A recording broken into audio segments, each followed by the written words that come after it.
Hello friends, నమస్కారము. గుత్తి వంకాయ కూర ఎలా చేసుకోవాలో చూద్దాం రండి. 1/2 కిలో వంకాయలు తీసుకున్నాను. అన్నీ ఒకే సైజు ఉన్నాయి బాగా.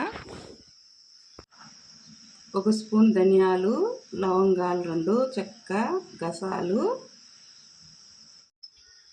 తెల్ల నువ్వులు స్పూను, పల్లీలు, ఎండు కొబ్బరి, ఉప్పు, పసుపు, కారము, టమోటాకాయ, కొత్తిమీర, ఎర్రగడ్డ, తెల్లగడ్డ, అల్లము,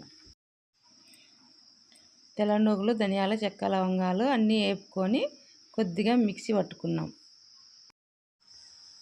కొద్దిగా ఇట్లా మెత్తగా అయినాక ఎండు కొబ్బరి, ఉప్పు, కారము, పసుపు, కొంచెం బెల్లము, పల్లీలు వేపుకొని పెట్టుకొని పల్లీలు అన్నీ వేసి కొద్దిగా మెత్తగా ఆడించుకొని అల్లం వెల్లుల్లిపాయ వేసుకొని కొంచెం కొత్తిమీర వేసి ఇట్లా మెత్తగా ఆడించి పెట్టుకున్నాం.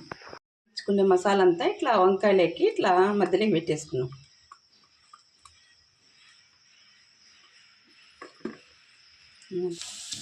ఎర్రగడ్డ కొంచెం ఇట్లా మగ్గినాక టమాటా కట్ చేసి పెట్టుకున్నాను, వేసుకున్నాను.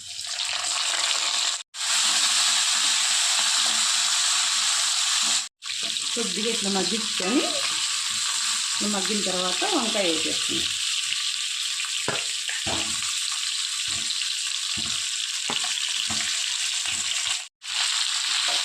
వంకాయ వేసుకొని కొద్దిసేపు నూనెలో మగ్గించుకున్నాం. కొద్దిగా ఇట్లా మగ్గించుకున్న తర్వాత గ్లాసు నీళ్ళు వేసుకున్నాం. మనకి ఎన్ని కావాలో అంత తగినండి.